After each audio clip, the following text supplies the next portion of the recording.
સ્વાગત કરું છું। આજે આપણે ધોરણ 9 વિષય ગણિત એમાં પ્રકરણ બીજું છે બહુપદી એના વિશે અભ્યાસ કરવાના છીએ। સૌપ્રથમ આપણે અમુક પદો છે જેને આપણે વ્યાખ્યાયિત કરીએ તો સૌપ્રથમ પદ છે ચલ। ચલ એટલે કે જે ભિન્ન કિંમતો ધારણ કરી શકે તેવી સંજ્ઞા તેને ચલ કહેવામાં આવે છે અને તેને સંકેતમાં આપણે x y z વગેરે બીજી રીતના કોઈ પણ લેટર વડે આપણે દર્શાવી શકીએ। હવે જોઈએ તો એક ચલ બહુપદી। એક ચલ એ શબ્દ ઉપરથી જ આપણને ક્લિયર થાય કે બહુપદી જેમાં માત્ર એક જ ચલ આવેલો હોય તેવું પદ એને શું કહેવાશે? એક ચલ બહુપદી। તો માત્ર એક જ ચલ ધરાવતી હોય તેવી બહુપદી તેનું પ્રમાણિત સ્વરૂપ છે an x ની n ઘાત વત્તા an - 1 x ની n - 1 ઘાત।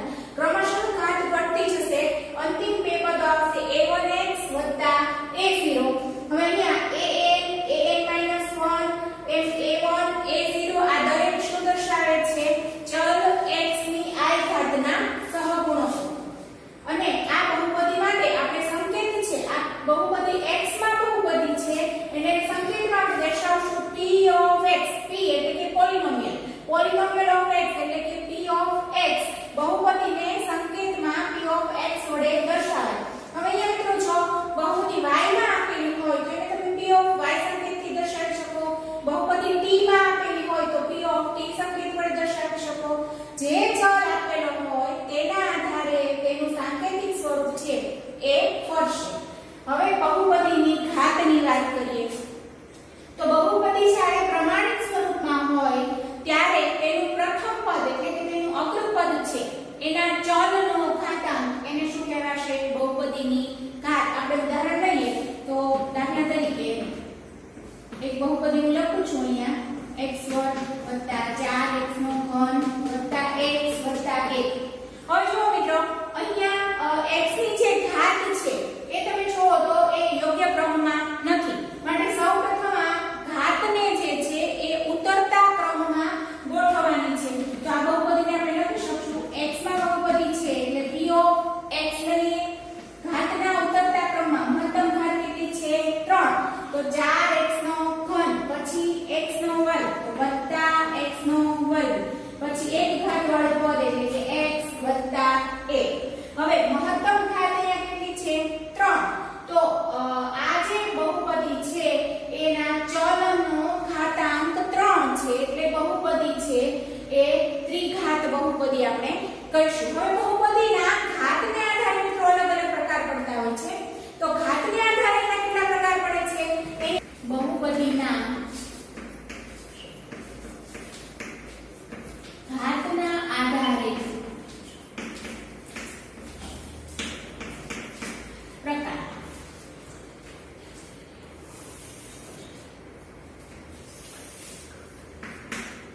તો ઘાતના આધારે મિત્રો અહીંયા સૌપ્રથમ જે છે એ અચળ બહુપદી।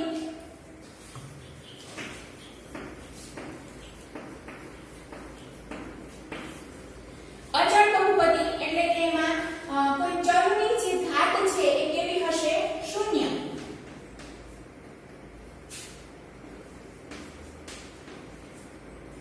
તેનું પ્રમાણિત સ્વરૂપ આપણે લખીએ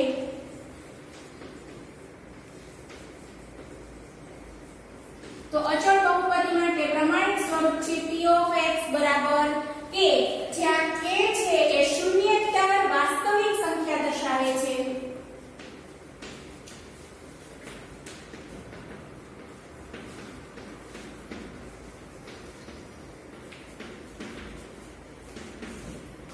આનું ઉદાહરણ આપણે લઈએ મિત્રો તો ધારો કે હું લઉં p of x બરાબર 2। તો અહીંયા જુઓ 2 છે તો 2 ની સાથે આપણે લખી શકીએ x ની 0 ઘાત। તો અહીંયા ઘાત કેટલી થાય? 0 અને બહુપદી છે p of x બરાબર 2।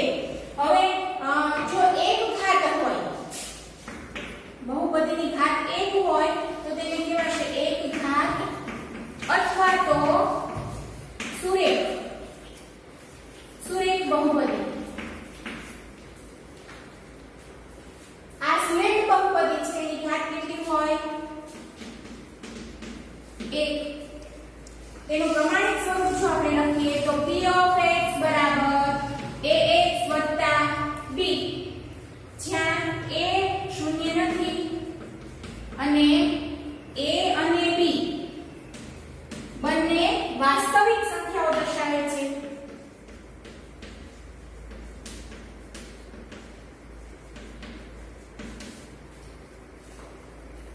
આપણે એનું ઉદાહરણ જોઈએ તો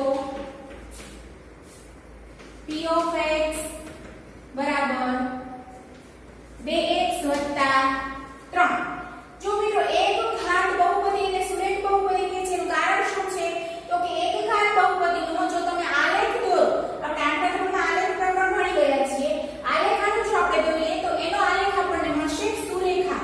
માટે આ બહુપદીને સુરેખ બહુપદી એવું કહેવામાં આવે છે. હવે બે ઘાત હોય તો એ બહુપદી બનશે દ્વિઘાત બહુપદી.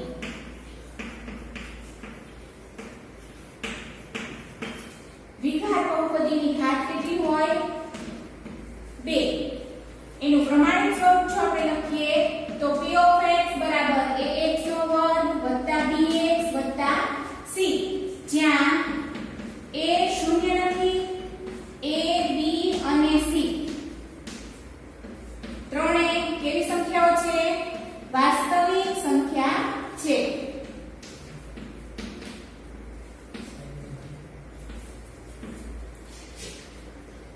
હવે જો ત્રણ ઘાત હોય તો એવી બહુપદીને કહેવાશે ત્રિઘાત બહુપદી.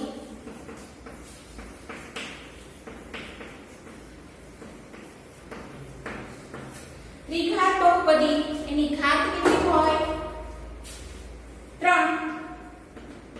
એનું પ્રમાણિત સ્વરૂપ જો આપણે લખીએ તો p of x બરાબર ax² bx² cx d. અહીંયા મિત્રો કેટલા પદ આવે છે? કુલ 4 પદ. પ્રથમ પદ છે એ 3 ઘાત, એના ઘટતા ક્રમમાં આગળ વધીએ તો 2 ઘાત, 1 ઘાત અને અચળ પદ એટલે કે એની સાથે જે ચલ છે એની ઘાત કેટલી હોય? 0. તો જ્યાં a બરાબર 0 નથી, a b c અને d ચારે કેવી છે? વાસ્તવિક સંખ્યાઓ દર્શાવે છે.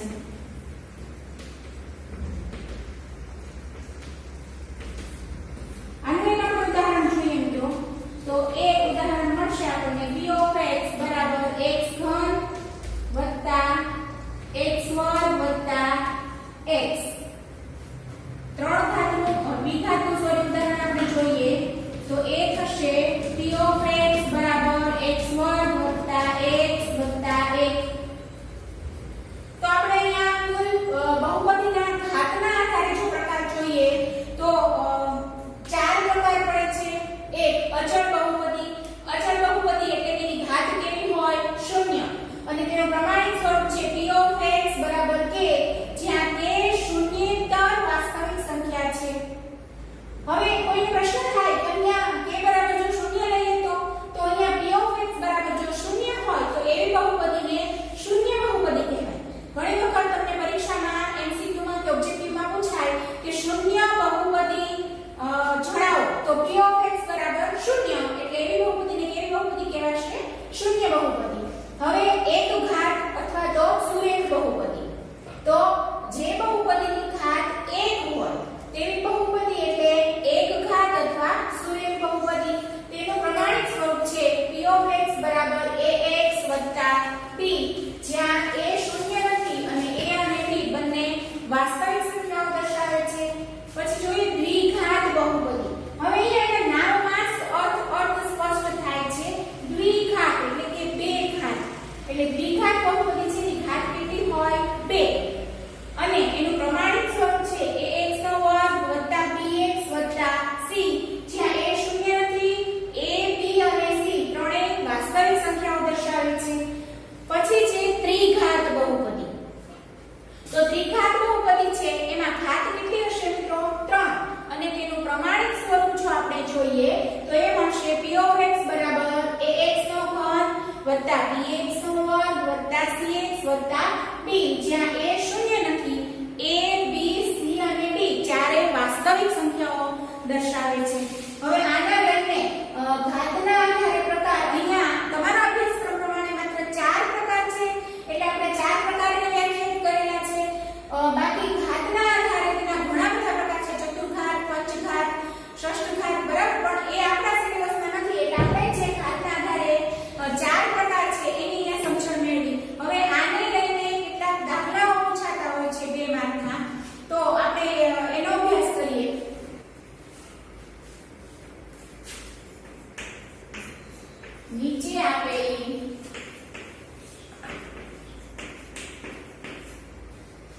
અભિવ્યક્તિ પૈકી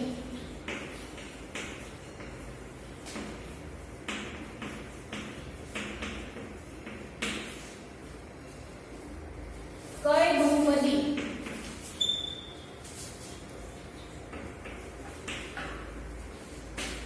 એક ચલ બહુપદી છે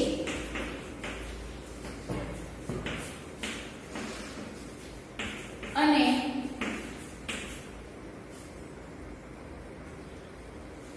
એક ચલ બહુપદી નથી.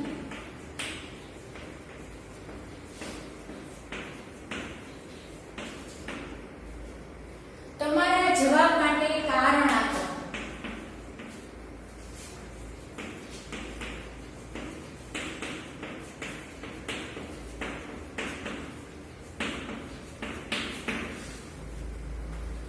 અહીંયા મિત્રો તમારે સાથે સાથે આ દાખલા ગણવાના છે, માત્ર બેસીને જોવાનું નથી. બરાબર? ગણિતનો પીરિયડ છે એટલે નોટ પેન બુક સાથે બેસવાનું, જરૂર લાગે ત્યાં બધી નોંધ કરતા જવાની છે. પાઠ્યપુસ્તકમાં વ્યાખ્યા આપેલી હોય તો એમાં અંડરલાઈન કરતા જજો અને એમાં બધું પાકું કરવાનું છે. હવે દાખલો જોઈએ આપણે. તો અહીંયા પહેલું છે 4x નો વર્ગ વત્તા 3x વત્તા 1. હવે આ આપેલી બહુપદી એક ચલ બહુપદી છે કે નહીં એ આપણે જણાવવાનું છે. તો અહીંયા જુઓ તો x સિવાય અન્ય કોઈ ચલ તમને દેખાય છે? નથી. આ બહુપદીમાં માત્ર ને માત્ર ચલ x એક જ છે. તેથી આપેલી બહુપદી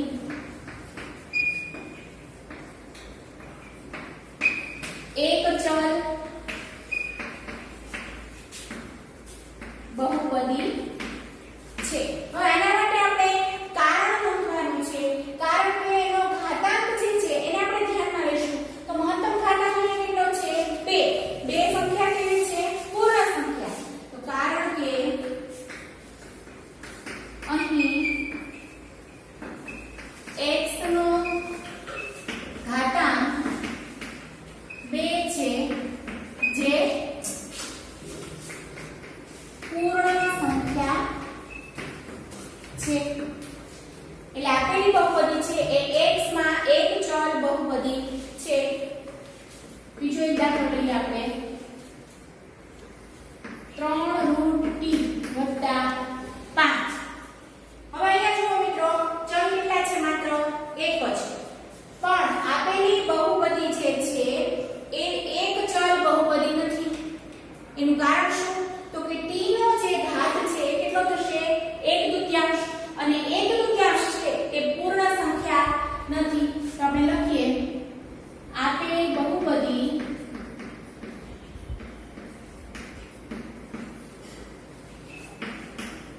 એક ચલ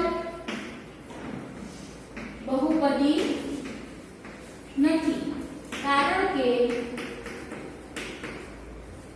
અહીં ચલ t નો ઘાતાંક 1/2 છે જે પૂર્ણ સંખ્યા નથી. આને જો આપણે ઘાતી સ્વરૂપમાં દર્શાવીએ તો એ થશે 3t ની 1/2 ભાગ વત્તા 5. t નો જે ચલ છે એનો મહત્તમ ઘાતાંક આપણે જોઈએ તો 1/2 છે અને એ પૂર્ણ સંખ્યા નથી. માટે આપેલ બહુપદી છે એ એક ચલ બહુપદી નથી. હજી ઉદાહરણ લઈએ આપણે. y વત્તા 1/y². તો આ બહુપદીને આપણે સાદા રૂપમાં સ્વરૂપમાં ફેરવીએ તો y વત્તા y ની ઓછા 2 ઘાત લખાય. અંશમાંથી છેદમાં જાય તો છેદમાંથી અંશમાં જાય તો એ ઘાત કેવી થશે? ઓછા 2. આ વસ્તુ આપણે ધોરણ 7 માં ભણી ગયા ઘાત અને ઘાતાંક પ્રકરણની અંદર.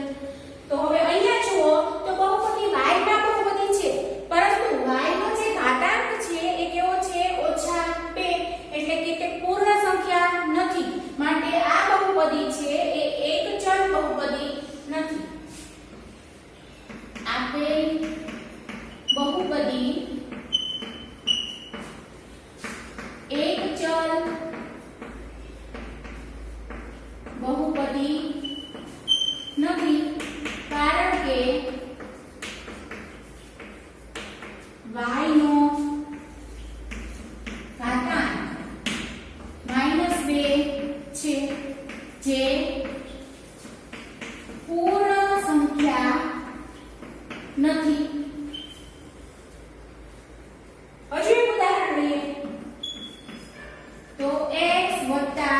4y.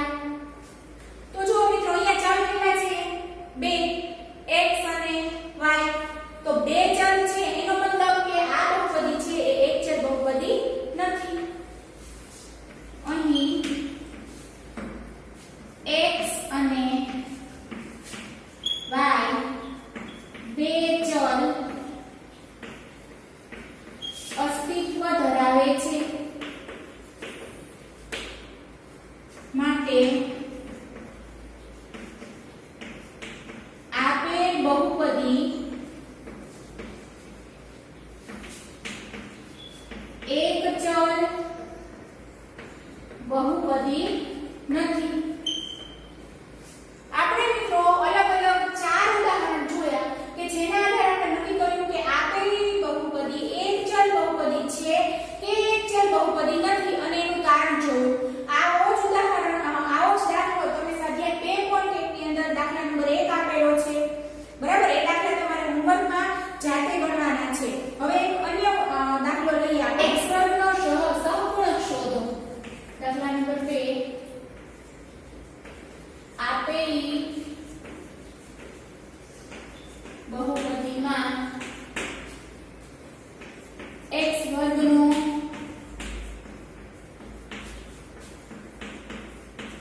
સહગુણક શોધો. હવે અહીંયા આપણે કેટલી બહુપદીઓ આપી છે?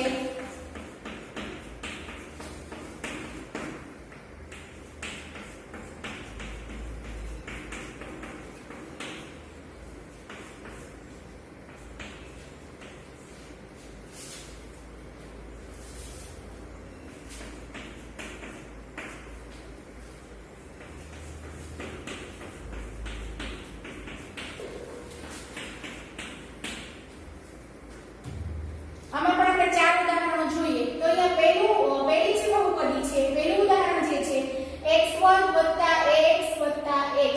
હવે x વર્ગની સાથે જે ગુણાંકમાં હોય તેને આપણે શું કહીશું? x વર્ગનો સહગુણક. હવે અહીંયા કંઈ નથી તો ગુણાકાર માટેનો તટસ્થ ઘટક 1 છે એટલે x વર્ગનો સહગુણક કેટલો કહેવાશે? 1. તો આ બહુપદી માટેનો સહગુણક 1.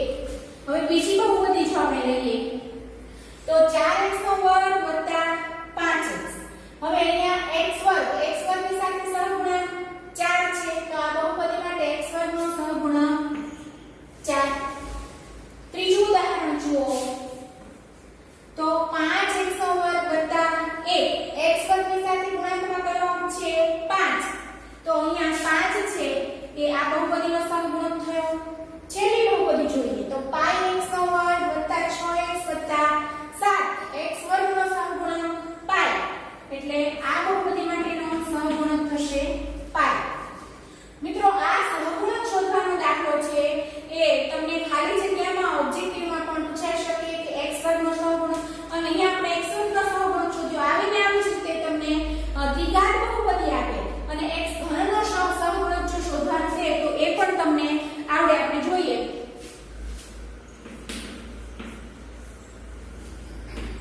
આપેલ બહુપદીમાં x ઘનનો આપણે ચલ બદલીએ. x ઘનના બદલે y ઘન લઈએ તો y ઘનનો સહગુણક શોધો. હવે અહીંયા y ઘન માટે કેટલી બહુપદી આપેલી છે આપણને?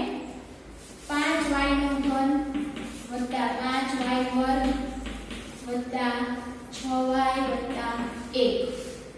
બીજી બહુપદી જો લઈએ તો √5 y નો ઘન + y વર્ગ + 5. 1/3 y નો ઘન + 6y વર્ગ + 3. હવે આ 3 ઉદાહરણ આપણે જોઈએ તો સૌથી પહેલી બહુપદી છે 5y નો ઘન + 5y નો વર્ગ + 6y + 1. હવે y ઘન એટલે y ઘન વાળું પદ આપણે પકડીએ તો પહેલું પદ છે y ઘન વાળું પદ. y ઘનનો સહગુણક કેટલો છે? 5.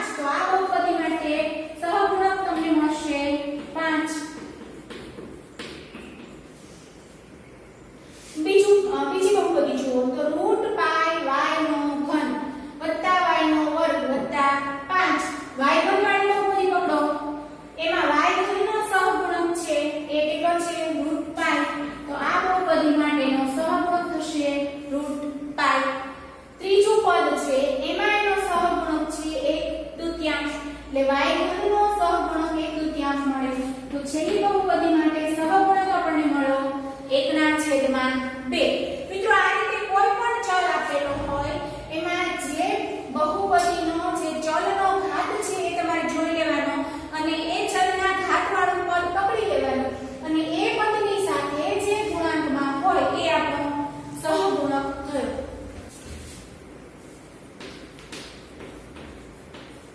સુરેખ દ્વિઘાત અને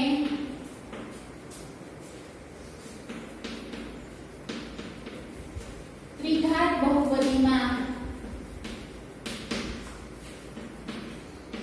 વર્ગીકૃત કરો હવે અહીંયા આપણે કેટલી બહુપદી આપી છે જેને આપણે સુરેખ દ્વિઘાત અને ત્રિઘાત બહુપદીમાં વર્ગીકરણ કરવાનું છે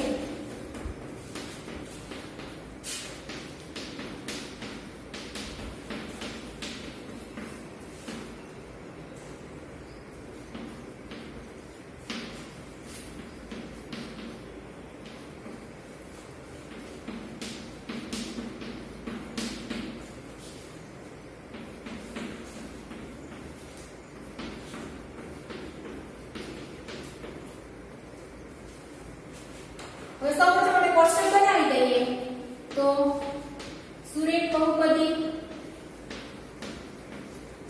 એટલે કે એકઘાત બહુપદી દ્વિઘાત બહુપદી અને ત્રિઘાત બહુપદી હવે પહેલેથી મિત્રો લેતા છીએ તો જો x 1 હવે આ બહુપદી છે એનો ઘાત કેટલો છે x નો ઘાત 1 છે તો આ બહુપદીને કેવી કહેવાશે સુરેખ બહુપદી અહીં આપણે લખીએ x 1 હવે દ્વિઘાત બહુપદી તો કે x2 5 આ બહુપદીના ઘાત કેટલો છે 2 x નો ઘાત 2 છે તો આ બહુપદી કેવી કહેવાશે દ્વિઘાત બહુપદી તો x2 5 પછી બહુપદી લઈએ તો x ની 3 ઘાત વત્તા x નો વર્ગ વત્તા 1 x નો ઘાત કેટલો છે મિત્રો x ની ઘાતાંક 3 છે એટલે આ બહુપદીને કેવી કહેવાશે ત્રિઘાત બહુપદી તો આપણે ત્રિઘાત બહુપદી વાળા પ્લાનમાં લખી દઈએ x નો ઘન વત્તા x નો વર્ગ વત્તા 1 ચોથું પદ આવડી જોઈએ આપણે તો x 5 x નો ઘાત કેટલો છે 1 તો આ બહુપદી કેવી કહેવાશે સુરેખ બહુપદી એના પછી ઉદાહરણ છે x2 1 x ની કેટલી ઘાત છે 2 તો બહુપદી કેવી કહેવાશે દ્વિઘાત બહુપદી x2 1 પછીની પદાવલી છે x નો ઘન 5x x ની કેટલી ઘાત છે 3 ઘાત તો આ બહુપદીને કેવી કહેવાશે ત્રિઘાત બહુપદી તો ત્રિઘાત બહુપદીના નામ લખીએ અને x ની 3 ઘાત 5x પછીની બહુપદી છે x x ની કેટલી ઘાત મિત્રો 1 તો એને કેવી બહુપદી કહેવાશે સુરેખ બહુપદી પછીની પદાવલી છે x2 1 x ની કેટલી ઘાત છે 2 એટલે દ્વિઘાત બહુપદી x2 1 છેલ્લી બહુપદી છે x નો ઘન ઓછા x નો વર્ગ x ની મહત્તમ ઘાત છે 3 એટલે એ બહુપદીને કહીશું આપણે ત્રિઘાત બહુપદી એટલે કે x નો ઘન ઓછા x નો વર્ગ મિત્રો આવી રીતે આપણે જેટલી બહુપદી આપેલી હોય એને તમે સુરેખ બહુપદી એકઘાત બહુપદી એટલે કે એકઘાત બહુપદી દ્વિઘાત બહુપદી અને ત્રિઘાત બહુપદીમાં આ રીતે વર્ગીકૃત કરી શકો હવે આજે જે આપણે ઉદાહરણ અને દાખલા ગણ્યા આ દાખલાને આધારે તમે સ્વાધ્યાય 2.1 પાઠ્યપુસ્તકની અંદર જે સ્વાધ્યાય 2.1 આપેલો છે એ આખો સ્વાધ્યાય તમારે